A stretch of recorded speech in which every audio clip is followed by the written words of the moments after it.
বন্ধুরা, আপনাদের সামনে খুবই গুরুত্বপূর্ণ তথ্য নিয়ে এসেছি আরজি কর ম্যাটারে। ধৃত সঞ্জয় রায়, সঞ্জয় ফাইনালি কোর্টে মুখ খুলল, সমস্ত সত্য হ হ করে বিচারকের সামনে বলে ফেললো যে আসল অপরাধী কে। মানে বুঝতে পারছেন, মারাত্মক তথ্য। চলুন ভিডিওটা দেখুন, পুরো ডিটেলসে আপনাদেরকে বলবো যে সঞ্জয় সমস্ত সত্য, আসল অপরাধীকে সবটা কিন্তু বিচারকের সামনে বলে ফেলেছে। আরেকটা ইম্পর্টেন্ট তথ্য যে সঞ্জয় কোর্টে ঢোকার সময় নার্ভাস হয়ে পড়েছিল, কিন্তু কেন? চলুন ডিটেলসে আপনাদেরকে বলবো। চলুন। নমস্কার বন্ধুরা, আমি সনকা, আমার নতুন একটি প্রতিবেদন আপনাদের সকলকে স্বাগত। বন্ধুরা, তো ধৃত সঞ্জয় রায়, যেই সঞ্জয় রায় কোর্টে কিন্তু সমস্ত সত্য এক এক করে সমস্ত সত্য সে কিন্তু বিচারকের সামনে বলে ফেলেছে। কারণ সঞ্জয় রায়ের কিন্তু এটাই লাস্ট সুযোগ, যেই সুযোগটা সঞ্জয় কিন্তু হাত ছাড়া করতে চায়নি। কারণ সঞ্জয় ভেবেছে যে এখন যদি না বলি তাহলে কিন্তু আর বলার আমি সুযোগ পাবো না। যার জন্য সঞ্জয় এক নয় অনেকক্ষণ ধরে সঞ্জয়কে জিজ্ঞাসাবাদ করা হয়েছে। এমনকি সঞ্জয় অনেক কিছু সত্য বিচারকের সামনে বলেছেন। কি কি বলেছেন পুরো ডিটেলসে আপনাদেরকে বলবো, একটু মনোযোগ দিয়ে শুনুন। আরজি কর ম্যাটারে অনেক কিছু আপনারা জানতে পারবেন। এবার আপনাদেরকে বলছি বন্ধুরা, আরজি কর মেডিকেল কলেজে মানে হাসপাতালে তরুণী চিকিৎসক যেহেতু তিলোত্তমার হত্যাকাণ্ডের ঘটনার মূল অভিযুক্ত হিসাবে গ্রেপ্তার করা হয়েছিল সিভিক ভলান্টিয়ার সঞ্জয় রায়কে। যদিও এই ঘটনার সাথে তার কোনো যোগ নেই বলে শুরু থেকে দাবি সঞ্জয় রায়ের, তবে অবশেষে শিয়ালদা আদালতে দাঁড়িয়ে আত্মপক্ষ সমর্থন করার সুযোগ পেয়েছে ওই অভিযুক্ত, মানে ধৃত সঞ্জয় রায়। বিস্ফোরক দাবি করেন সঞ্জয় রায় কোর্টে, যেটা শুনলে আপনারা চমকে যাবেন বন্ধুরা, যে সঞ্জয় এটা কি বলছে। মানে সঞ্জয় শেষবারের মতো সে সমস্ত সত্য বলে সে চেষ্টা করেছে যাতে এই সত্যগুলো বিচারক শুনুক আর আমাকে যাতে এই সাজা থেকে যদি কোনো রকমের মুক্তি করা হয়। যার জন্য দেখুন এখানে কি বলছে সঞ্জয়। সেখানে এদিন সঞ্জয় আরও একবার দাবি করেছে ওই তরুণী চিকিৎসককে সে নাকি চিনত না। মানে তিলোত্তমাকে সঞ্জয় কিন্তু চিনত না, এই দাবিটা কিন্তু সঞ্জয় আবারও কোর্টে বিচারকের সামনে করেছেন। Point to be noted. এমনকি সেমিনার হল থেকে যে ব্লুটুথ হেডফোনটি উদ্ধার করা হয়েছে সেটিও নাকি তার নয়, এটা কিন্তু সঞ্জয় রায় দাবি করেছেন।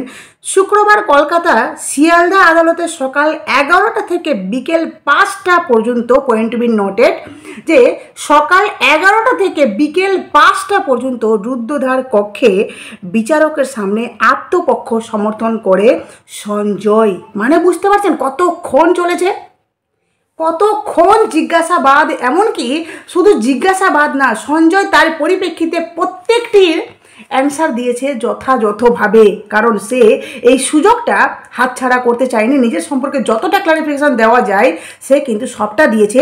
আর অনেক সত্য, মানে সে যেটা বলতে চেয়েছে যে এই সব সমস্ত সত্য কথা আপনাকে জানাচ্ছি। এরপরে কি বলেছে সঞ্জয় সেটা আপনাদেরকে বলি। এদিন সেখানে উপস্থিত ছিলেন তিলোত্তমার বাবা মা। সূত্রের খবর অন্যান্য বরের মানে জানা গেছে যে অন্যান্য বারের মতো সঞ্জয় নিজেকে, যেটা তিলোত্তমার বাবা মা বলছেন, যে নির্দোষ বলেই দাবি করেছে সঞ্জয়। এর আগেও একই দাবি করার পাশাপাশি সঞ্জয় রায় কিন্তু চিৎকার করে একটা কথা বলেছিল, যে এই কথাটা মারাত্মক কথা, যে আমাকে ফাঁসানো হয়েছে। এই কথাটা কিন্তু সঞ্জয় প্রিজন ভ্যান থেকে চিৎকার করে এই কথাগুলো বলেছিল, যে আমাকে ফাঁসানো হয়েছে, আমার পিছনে সাজিশ করা হয়েছে। এই কথাগুলো কিন্তু সঞ্জয় বলেছিল।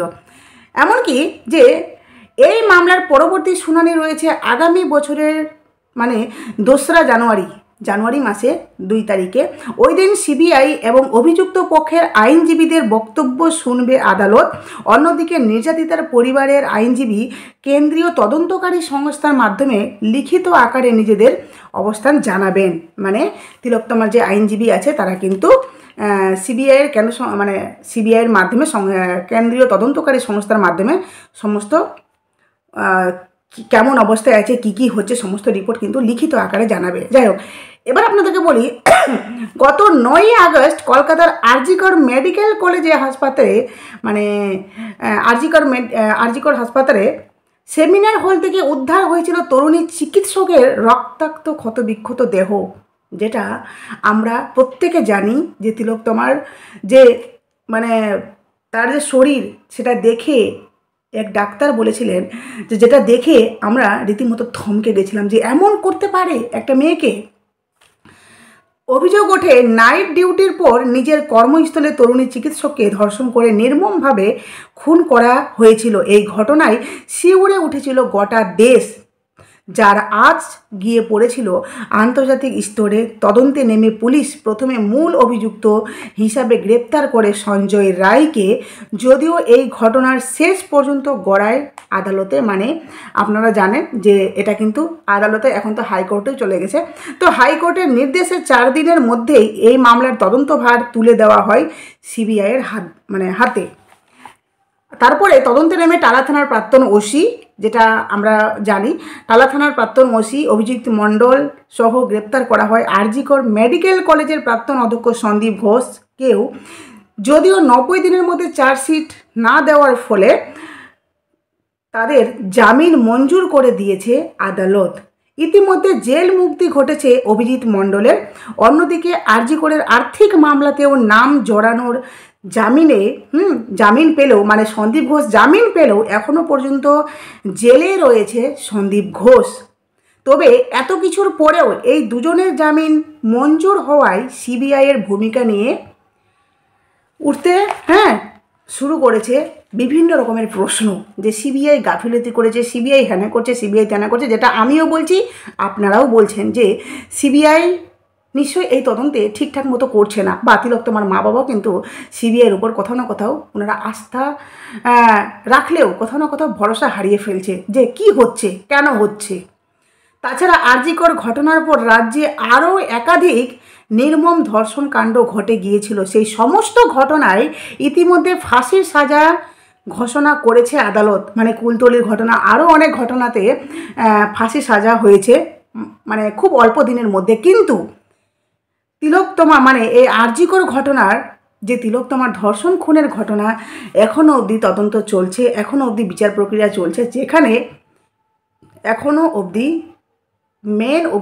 অভিযুক্তর সাজা কিন্তু ঘোষণা হয়নি, যেখানে বিচার প্রক্রিয়া এখনও কন্টিনিউয়াসলি চলছে। এবার আপনাদেরকে বলি বন্ধুরা, যে সঞ্জয় রায় কেন নার্ভাস হয়ে পড়েছিল, সেই বিষয়টা মানে অত্যন্ত গুরুত্বপূর্ণ বিষয়। তবে আপনারা একটু মনোযোগ দিয়ে শুনুন।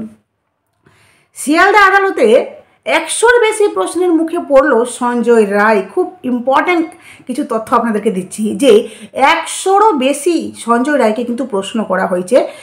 তবে শুক্রবার আর.জি. কর মেডিকেল কলেজে এবং হাসপাতালে তরুণী চিকিৎসকের ধর্ষণ এবং খুনের মামলায় মূল অভিযুক্ত সঞ্জয় রায়কে 100 প্রশ্ন করেন শিয়ালদা আদালতের বিচারক।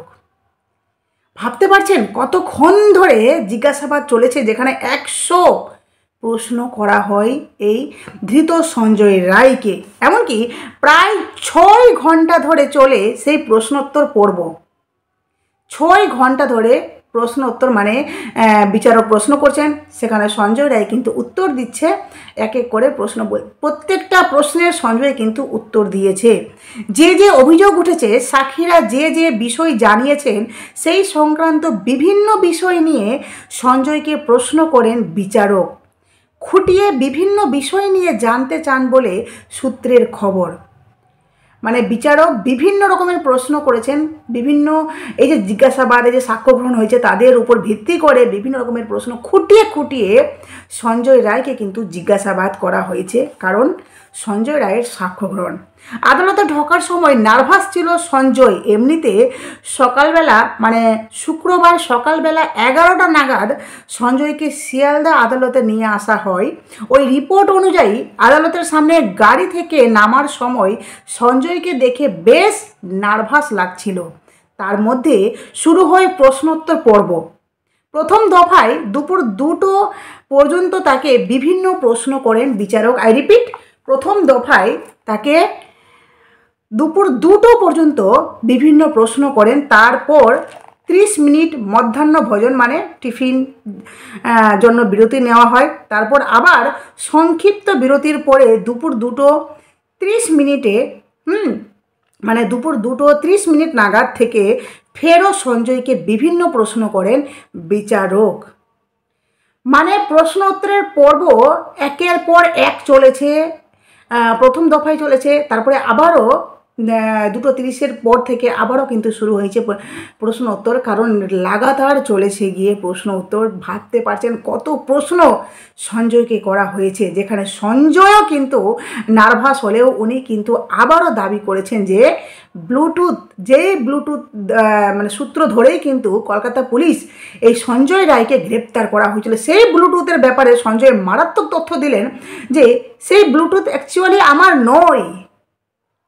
আর তার থেকেও বড় কথা যে আমি তিলোত্তমাকে চিনিই না, আমি সেই তরুণীকে চিনিই না। মানে মারাত্মক কথা, তাই না? দীর্ঘক্ষণ চলে এই প্রশ্ন উত্তর পর্ব। ঘড়ির কাঁটায় বেজে যায় বিকেল 5টা। পয়েন্ট মিনিটের বিকেল 5টা ঘড়ির কাঁটায় তখন বাজে। এমনিতে আপাতত নিম্ন আদালতে আরজিকর মেডিকেল কলেজের এবং হাসপাতালের তরুণী চিকিৎসকের ধর্ষণ ও খুনের মামলার বিচার প্রক্রিয়া শেষের দিকে পৌঁছে গিয়েছে। গত 10ই ডিসেম্বর সুপ্রিম কোর্টে জানানো হয় যে মাসখানেকের মধ্যে বিচার প্রক্রিয়া শেষ হয়ে যাবে। এটা কিন্তু সুপ্রিম কোর্টে জানানো হয়েছে, যেটা আমি আপনাদেরকে জানিয়েছিলাম যে খুব তাড়াতাড়ি আরজিকর ম্যাটারটা সলভ হয়ে যাবে, বিচার প্রক্রিয়া শেষ হয়ে রায় ঘোষণা করা হবে। কিন্তু কথা হলো যে এই যে সিবিআইয়ের যে চার্জশিট না দেওয়ার ফলে এই যে সন্দীপ ঘোষ, টালা থানার প্রাক্তন ওসি অভিজিৎ মণ্ডলের যে জামিন হয়ে গেছে, সেখানে কিন্তু হতাশায় ওনারা ভেঙে পড়েছেন তিলোত্তমার বাবা মা, যার জন্য ওনারা কিন্তু পুনরায় হাইকোর্টে গিয়ে যে আবারও মামলা দায়ের করেছেন, সেখান থেকে আবারও শুরু হচ্ছে মানে বিচার প্রক্রিয়া। দেখা যাক আগামীতে কী হচ্ছে। তবে 2রা জানুয়ারি যে আবারও আছে শুনানি, সেটার অপেক্ষায় আমরা অবশ্যই আছি, সেদিকে নজর থাকবে। 50 জনের সাক্ষ্য গ্রহণ হয়েছে মানে এই বিচার প্রক্রিয়ায়, যেটা আপনাদেরকে বলেছি যে 51তম সাক্ষ্য ছিল গিয়ে সঞ্জয় রায়ের, আর 50তম মানে চলেছে কন্টিনিউয়াসলি। 50তম ছিল গিয়ে সিবিআইয়ের এক কর্তা মানে অফিসার। যে বিচার প্রক্রিয়া শুরু হয়েছিল 11ই নভেম্বর থেকে, তা মানে 11 নভেম্বর থেকে নিয়মিত শিয়ালদা আদালতে বিচার প্রক্রিয়া চলেছে। সুপ্রিম কোর্টে যে মামলা চলছে সেটা স্বতঃপ্রণোদিত মামলা, মানে সুপ্রিম কোর্টে যে মামলাটা চলছে সেটা তো চলছেই। প্রাথমিকভাবে দোষীকে সাজা দেবে শিয়ালদা আদালত। পয়েন্ট টু বি নোটেড, প্রাথমিকভাবে দোষীকে সাজা দেবে শিয়ালদা আদালত। যেহেতু শিয়ালদা আদালতে ট্রায়ালটা চলছে, সেজন্য ইতিমধ্যে মোট 50 জনের সাক্ষ্য গ্রহণ করা হয়ে গিয়েছে। বয়ান রেকর্ড করা হয়েছে তরুণী চিকিৎসকের 4 সতীর্থ ফরেনসিক বিশেষজ্ঞ এবং ডাক্তার সহ অন্যান্যদের। বুঝতে পারলেন বন্ধুরা? ডাক্তার সহ অন্যান্যদের বলা হচ্ছে এখানে যে মানে সাক্ষ্য গ্রহণ করা হয়েছে। তাই অনেক কিছু সেখান থেকে মানে বিচারক জানতে পেরেছেন। সেই উপর ভিত্তি করে কিন্তু সঞ্জয়কে প্রশ্ন বা জিজ্ঞাসাবাদ করা হয়েছে। তারা সেই অভিশপ্ত 8 আগস্টের মানে 8ই আগস্টের রাতে অফিসিয়ালি টাইম অনুযায়ী ওরা 12টার পর খাওয়া দাওয়া করে, যার জন্য কিন্তু 9ই আগস্ট, ঠিক আছে, ঘটনাটা ঘটে কিন্তু 9ই আগস্ট। তো যেহেতু ভোরবেলা ঘটনাটা ঘটে, যার জন্য বলা হচ্ছে যে সেই অভিশপ্ত 8ই আগস্ট রাতে অফিসিয়ালি টাইম 9ই আগস্ট একসঙ্গে খাবার খেয়েছিল।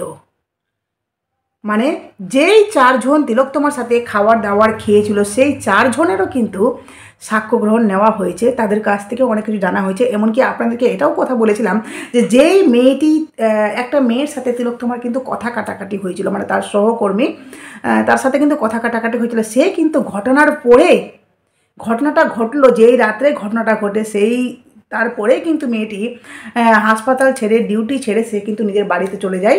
সে বলেছিল যে আমার মা বাবা বাড়িতে ডেকেছে বা আমি চলে গেছি, এগুলো ঝামেলা আমাদের থাকতে না। কিন্তু পরে যখন আবার রিটার্ন সে হাসপাতালে জয়েন্ট করে, তখন কিন্তু সেখান থেকে তাকে তুলে নিয়ে যাওয়া হয় সিজিওতে। তাকে কিন্তু তখনই জিজ্ঞাসাবাদ করা হয়। সেই কথাটাও কিন্তু আপনাদেরকে জানিয়েছি, কারণ খুবই ইম্পর্ট্যান্ট দরকার ছিল, যেহেতু তাকে জিজ্ঞাসাবাদ করতে হতো যে তিলোত্তমার সাথে তার কিসের জন্য তর্ক বিতর্ক, কিসের জন্য তাদের মধ্যে মনোমালিন্য ছিল।